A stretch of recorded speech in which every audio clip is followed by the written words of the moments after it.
Hello, everybody. Welcome to another IPC Partners Journal Club. Delighted today to welcome Dr. Alexandra Peters to talk about everything related to environmental hygiene. I've been a great admirer of Alexandra's work through the Clean Hospitals Initiative, and people who know me know that I'm all about research and evidence when it comes to environmental hygiene. I think Alex is going to present a really interesting paper here, which just shows some of the evidence for good environmental hygiene and what the different interventions can make in promoting patient safety and reducing the risk of hospital-acquired infections and their transmission. So before I hand over to Alexandra, just to remind people who are new to the Journal Club, perhaps, our aim when we run these journal clubs every 2 weeks is to provide some insight into a topical IPC published paper. And we're really delighted to be able to welcome people with the experience and knowledge, like Dr. Alexandra Peters today, to talk about a topical paper. Ideally, though, we really want it to be able to generate discussion. So we want you guys to ask questions at the end. So please use the chat function to share your own experiences. Or if you have questions for Alexandra at the end, please use the Q&A function as well. But please ask questions at any time during the journal club. If you see something come up in a slide and you want to ask more about it, then ask the Q&A, and then John and I will do our best to navigate around the Q&A at the end. We're ideally trying to build a bit of a network as well, and it's nice to see some familiar faces on the call, and thank you for all the people who've subscribed. And ideally, we don't want to take ourselves too seriously as well. We want to have a little bit of fun, so we'll try and include that as well. Just a reminder, we record all our journal clubs. We make them available on our YouTube channel, but you can go back to them at any time for reference.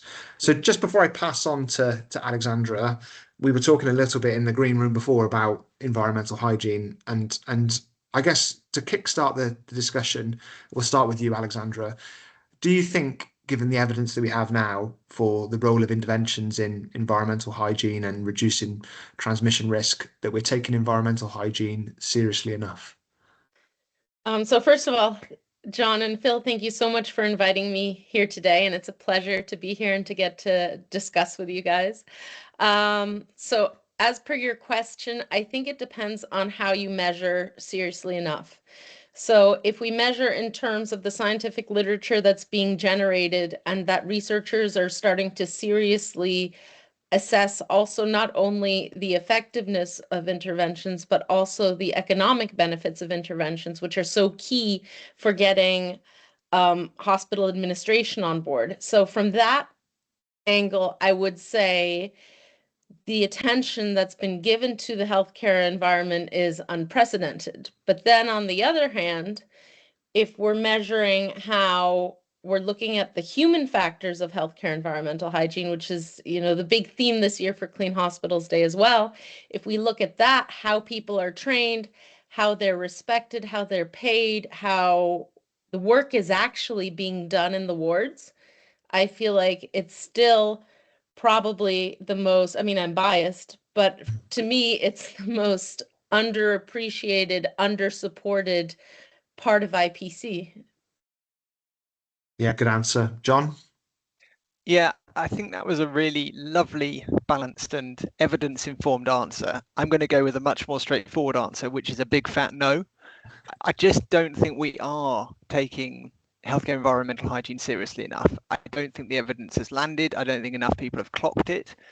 And I think if you asked people how much does the healthcare environment contribute to cross-transmission in hospitals, I think you'd still get the age-old 5%, 10%, which is harking back to some modelling study from the first century, not quite, but not informed by the latest evidence. So I just don't think that people are aware enough of the evidence that suggests that, I don't know, the clean study, the Australian one with the medical equipment decontamination protocol suggests that 50% of healthcare associated infections don't happen when you clean and disinfect medical equipment better. That's a pretty, well, what's the word? Striking finding, I think. Yeah, definitely. Absolutely. And I think if I can just sort of answer that back, what really sort of blows my mind is that when when someone asks you what you do in life and you tell them that you try to convince hospitals that cleaning toilets is science. I think, John, you were the person that used that phrase. Everyone thinks it's so intuitive. It makes so much sense. Of course, hospitals are a lot safer if they're clean, and that, sorry, I don't know what keeps the journal club keeps popping up. Are you guys hearing that as well? I can hear a noise, but I can't see Okay. anything on my screen, so I think you're fine. Okay. Okay, good. But when you talk to professionals in IPC that aren't necessarily in environmental hygiene, or you talk to people in hospital administration that are not in environmental hygiene, you get a very different answer from a layperson. And what blows my mind is that the layperson is right. And the reason why it's not a scandal right now is because they all assume that hospitals are cleaned really well, because of course they need to be. I mean, restaurants are cleaned better in some cases with more oversight and more national standards than healthcare.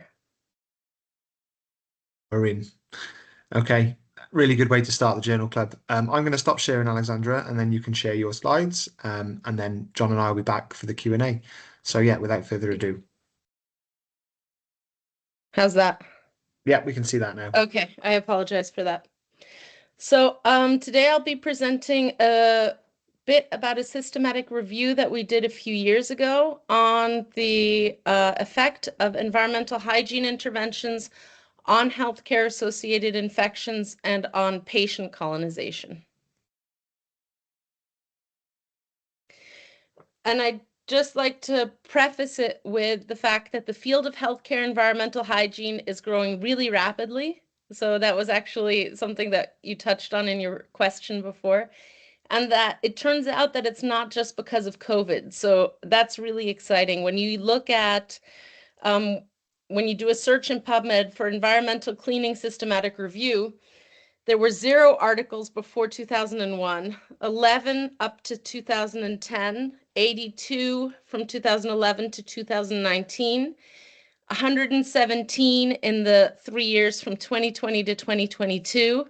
And in the 3 years since then, the year's not done, but there's been 112 with an average of 41 per year. So that's a really rough estimate, but it shows that there's a lot of interest that's being generated in a academic sense. So our research question was, can interventions in the hospital environment reduce patient colonization and HAI? Because even though it's crazy to think about it, before this paper came out, nobody had actually looked at the evidence for this before. There were some important work that was being done on hygiene failures and correlation with HAIs.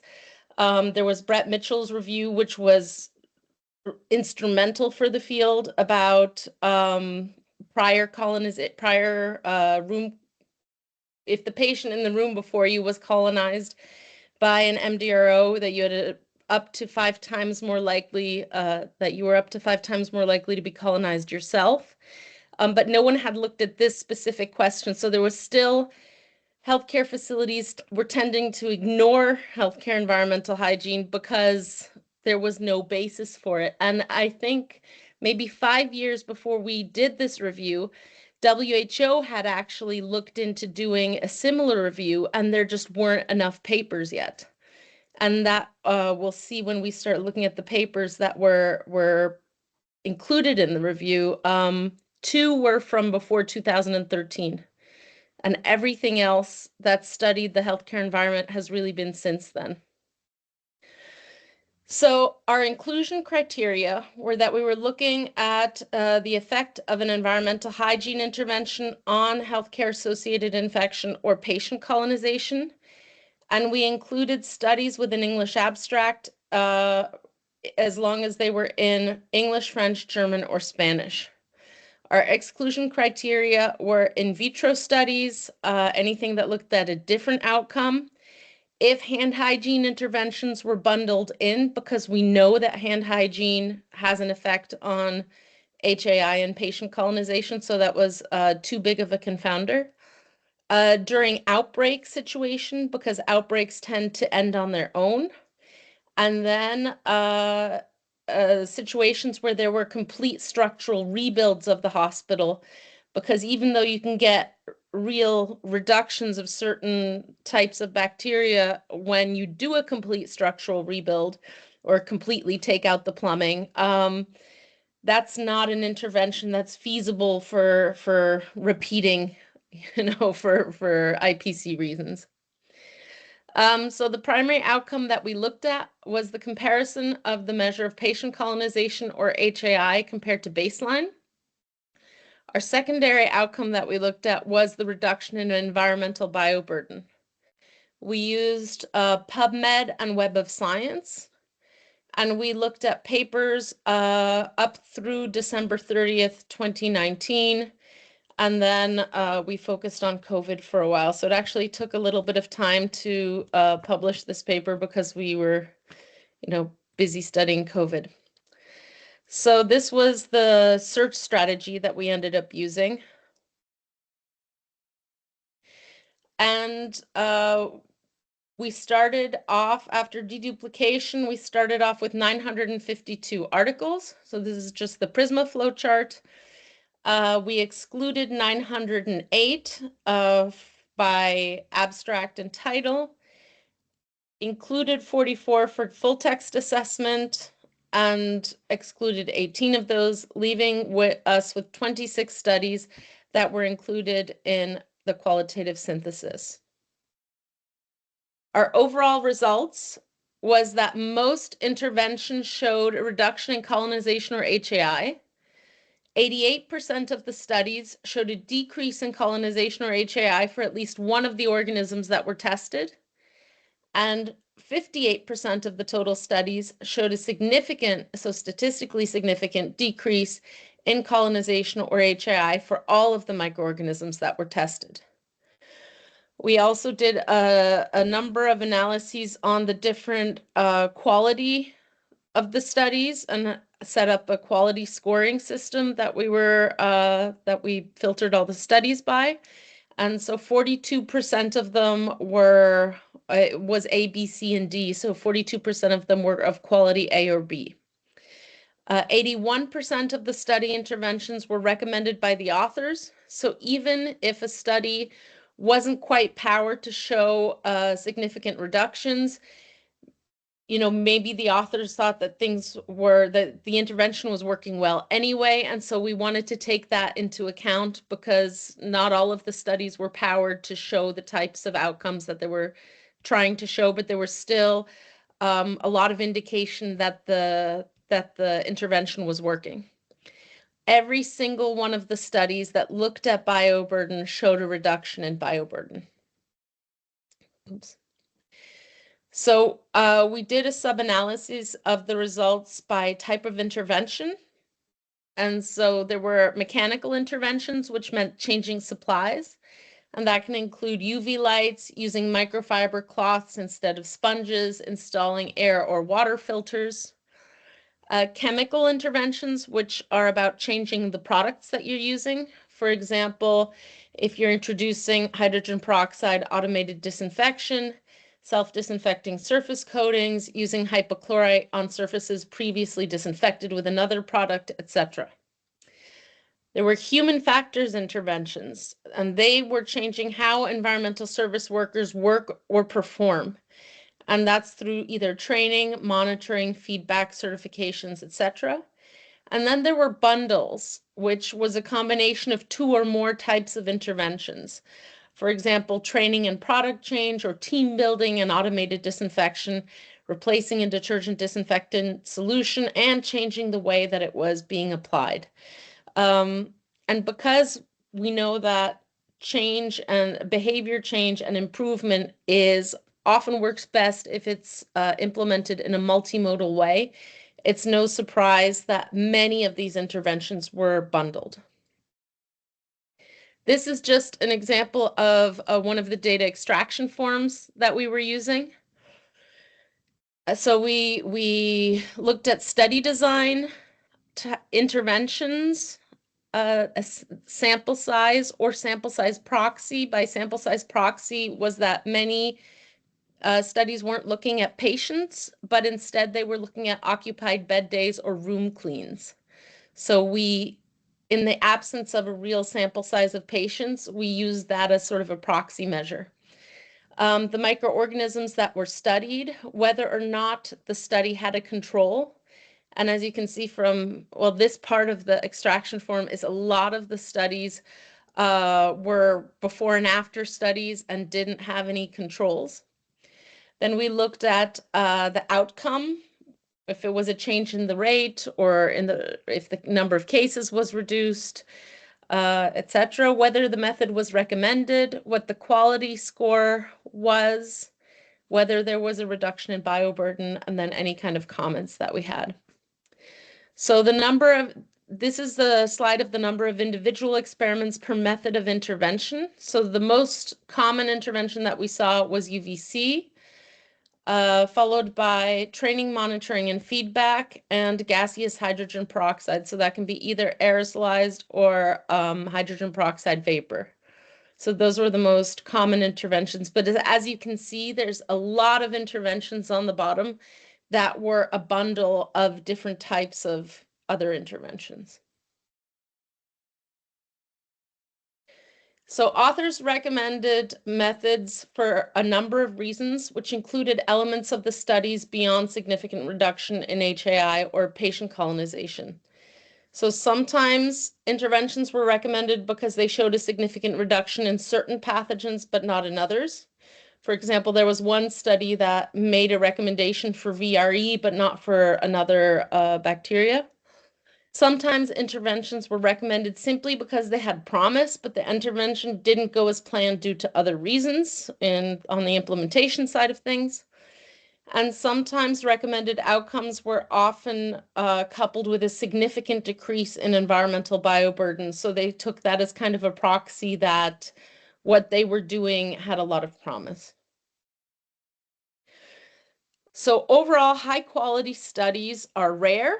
Out of 26 studies total, only five were RCDs and only 6 had a true control.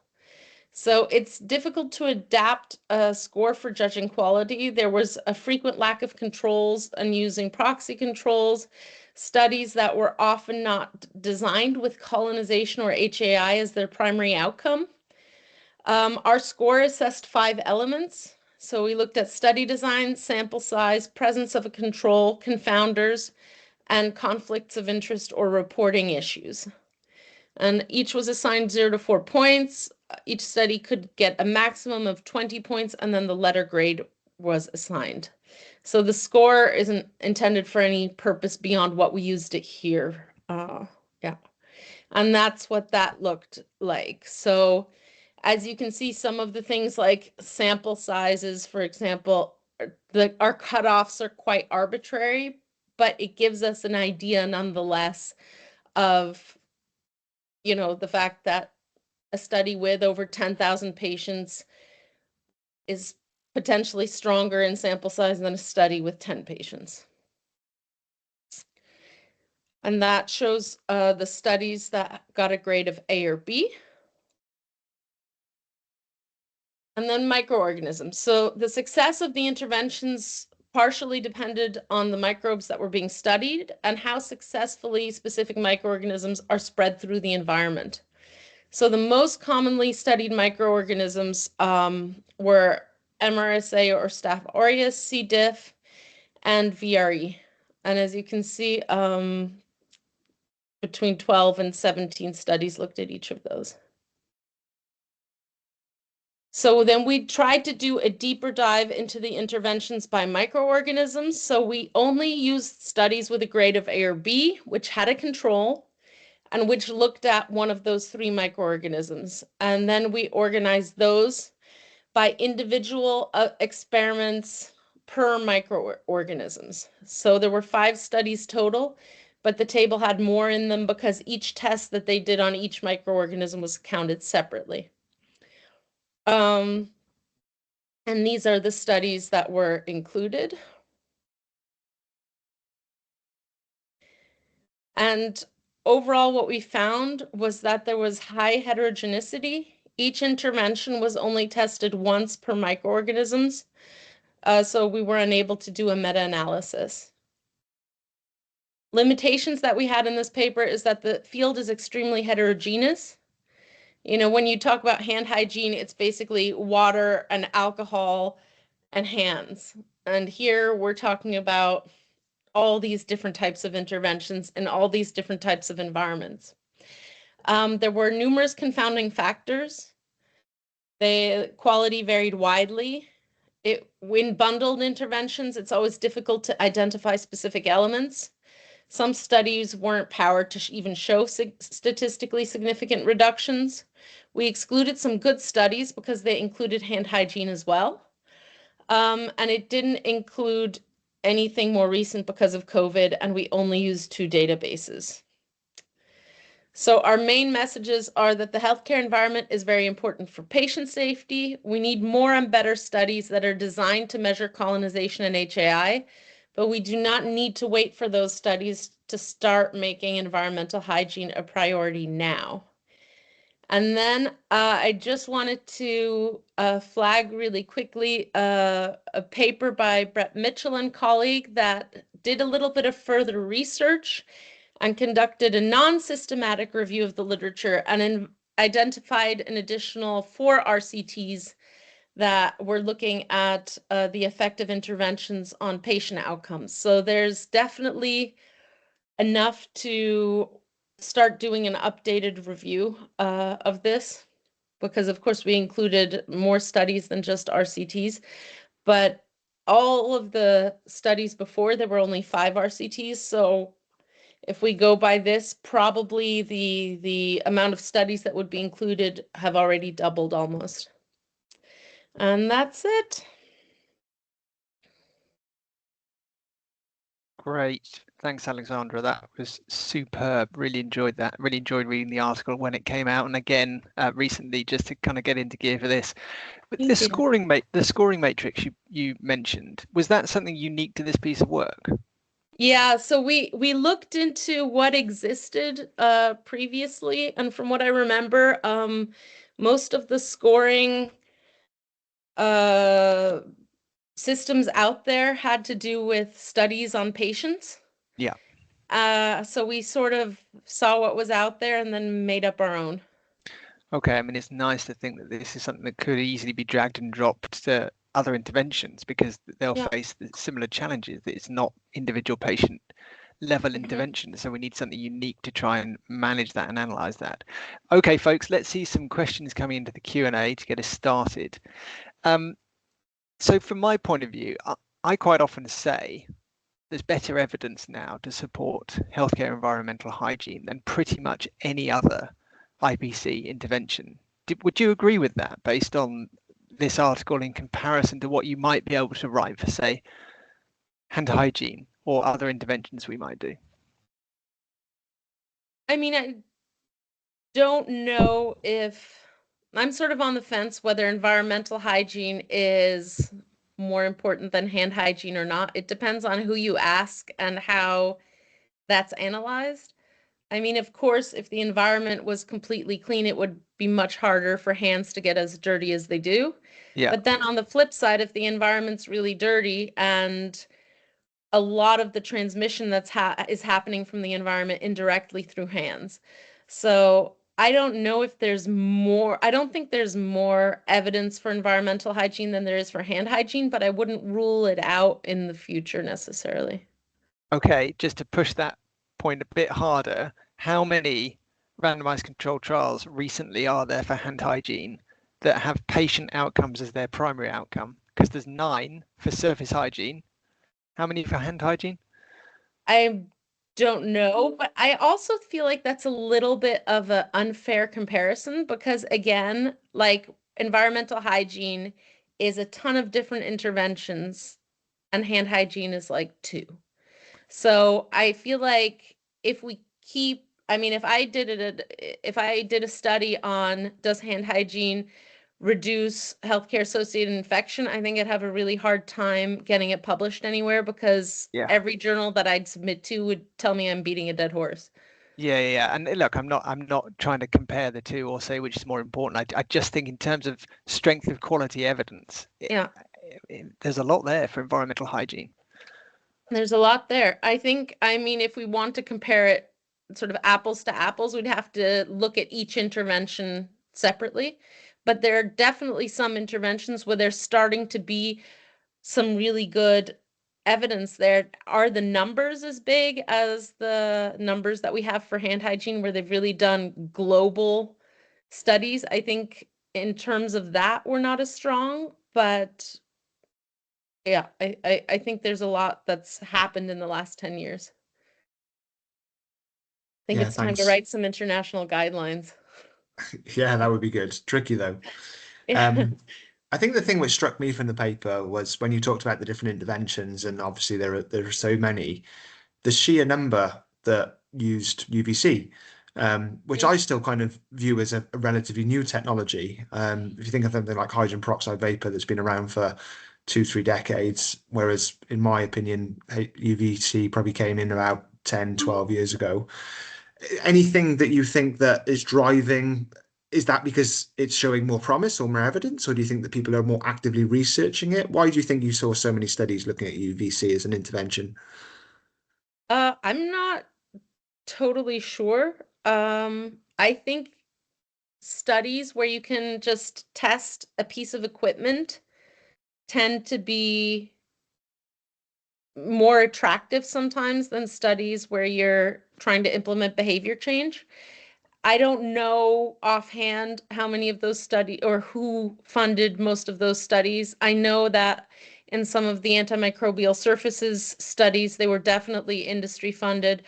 But then again, so were some of the behavior change studies, or the bundled ones.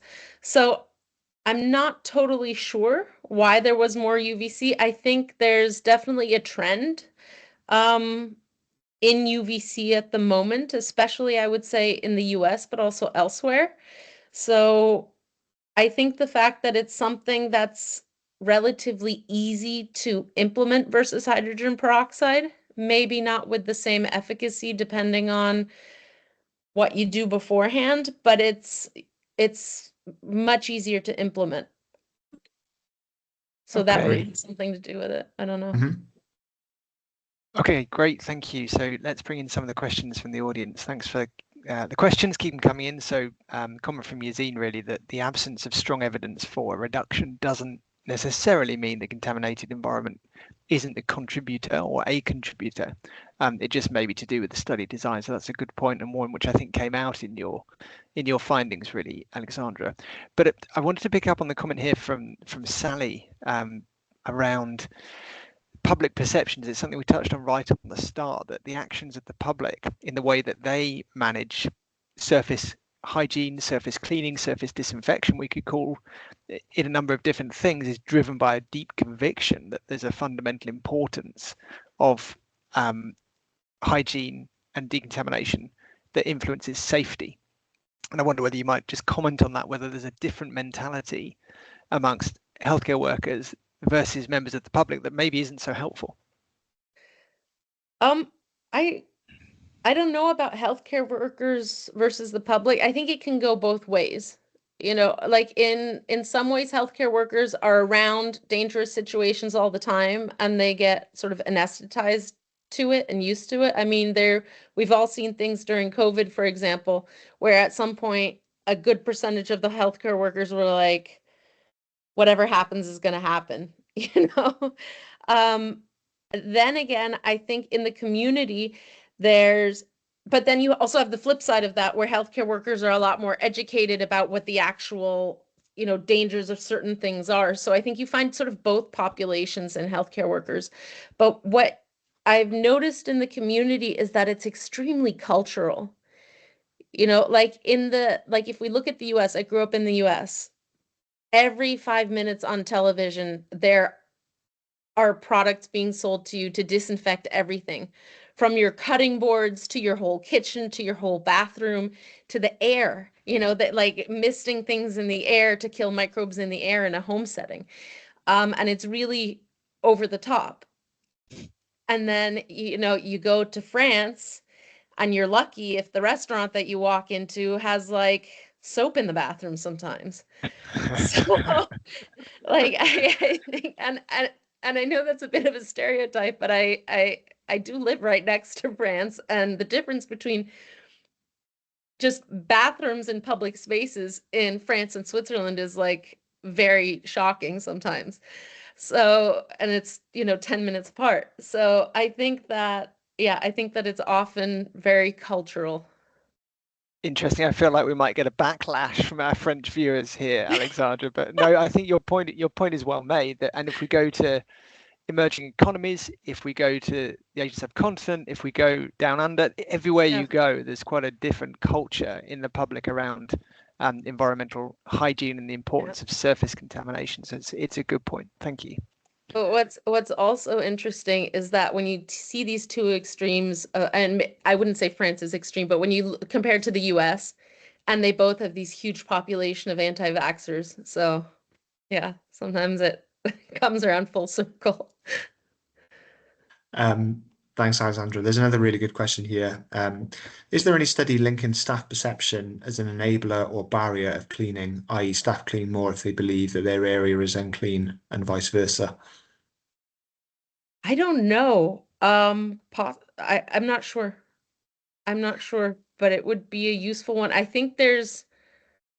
don't know if there's studies, but there's a lot of anecdotal evidence, at least, that certifying staff and training staff and showing them why it's important to be doing their jobs, that changes their behavior. But I don't know if there's a Actual study. studies. Yeah, I'm not sure. Yeah, just something you picked up on in our kind of initial discussion. You were talking about the importance of eaves workers or domestics, as we tend to call them in the UK, and how they can be some of the lowest paid staff. And I think a lot of your research is just highlighting more and more their importance in the role in reducing the transmission of infection. So this is a tough question to answer, but how do we get that into becoming more of a better paid job and more of a profession and emphasizing the importance of that role? Have you got any thoughts on that? I mean, first order of business is stop using the word domestics and housekeeping. Okay. Like that needs to come out of the vocabulary completely, in my opinion. They're the only, like they're healthcare workers, right? They are healthcare workers. They keep our patients safe. And they're the only healthcare workers out of any of them in around the world that don't necessarily require formal training. And that's mind-blowing, and it shouldn't even be legal. Yeah, I agree. I think that's a really good point about, changing the terminology that we associate with that group of people, and they play such a vital role. And as I can see, a lot of people in the audience giving you good reaction, so a lot of agreement there. Thank you. Yeah, John. Yeah. Okay. So any suggestions for what we might what is the collective term for the members of staff who do the doing in cleaning, disinfecting the environment and keeping staff safe? I'll let that ruminate.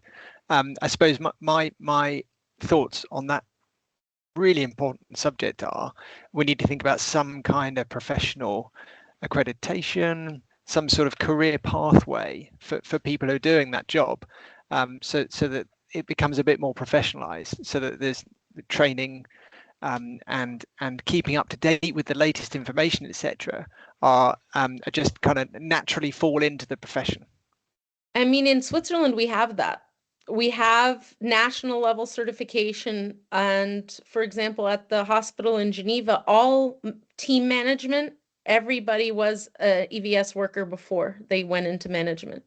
And they've done 2 years of certification where if they don't know how to read and write that well, they will learn how to read and write well enough to work in management. And so I think that obviously that's expensive to do, and obviously not every place can do that, but there's, I think that there's that phrase that comes to mind where what is it, the chief financial officer ask the CEO what happens if we like invest all of this time and money into our staff and they leave, and then the CEO answers, well, what happens if we don't and they stay?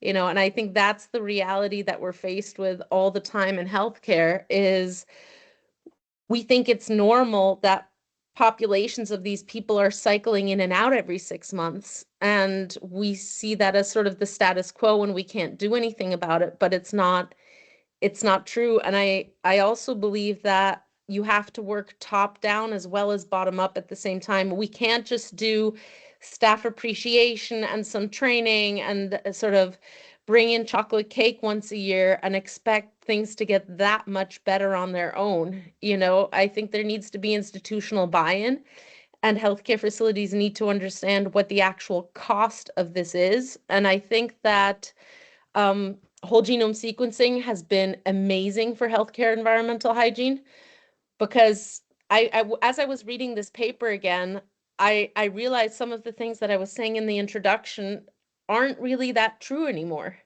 You know, that we can't tell if someone gets sick, we can't tell whether it's the environment. And this is only in the last 5 years that that's starting to be a thing where you can say, well, that person got sick from that specific sink.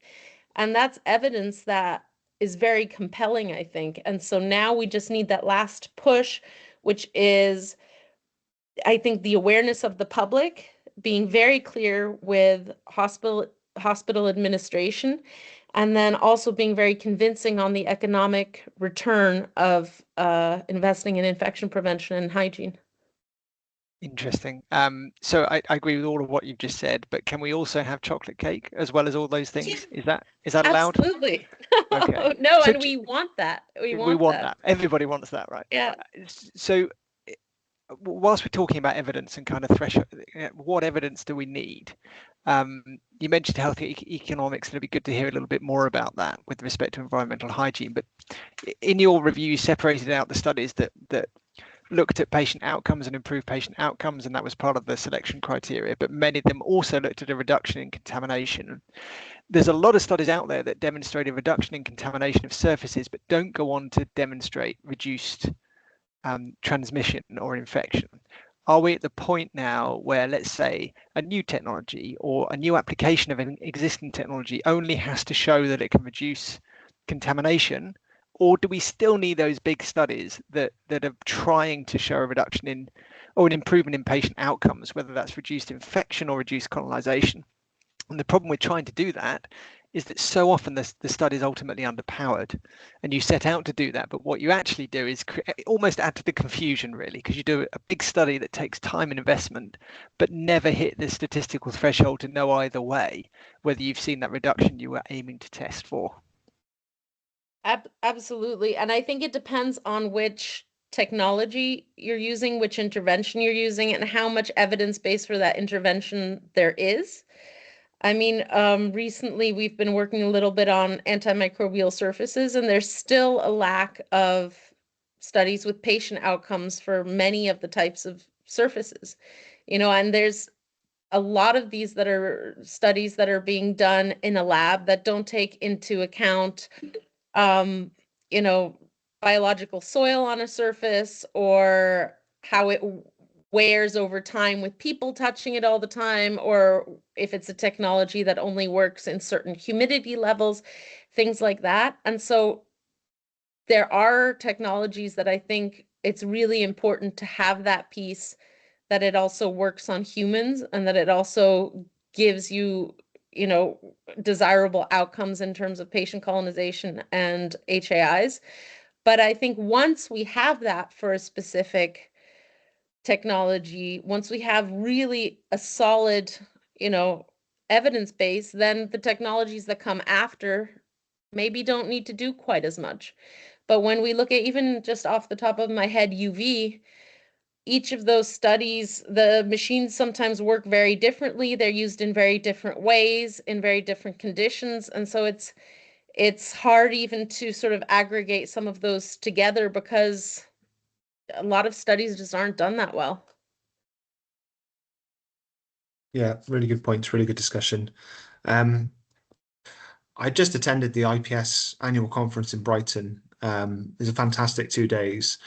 And I think there was more there on human behavior and IPC than I've seen in the previous 10, 12 conferences that I've been to. So maybe just to finish the questions, Alexandra, where do you think the role in kind of human behavior, and as Alex has said in the comments around kind of what that looks like in terms of real world practice and kind of intervention specialists, where do you think the future lies for environmental hygiene and the role of human behavior? I mean, I think human behavior should and will stay central to environmental hygiene. And I feel like the role of technology is to idiot proof that. Yeah.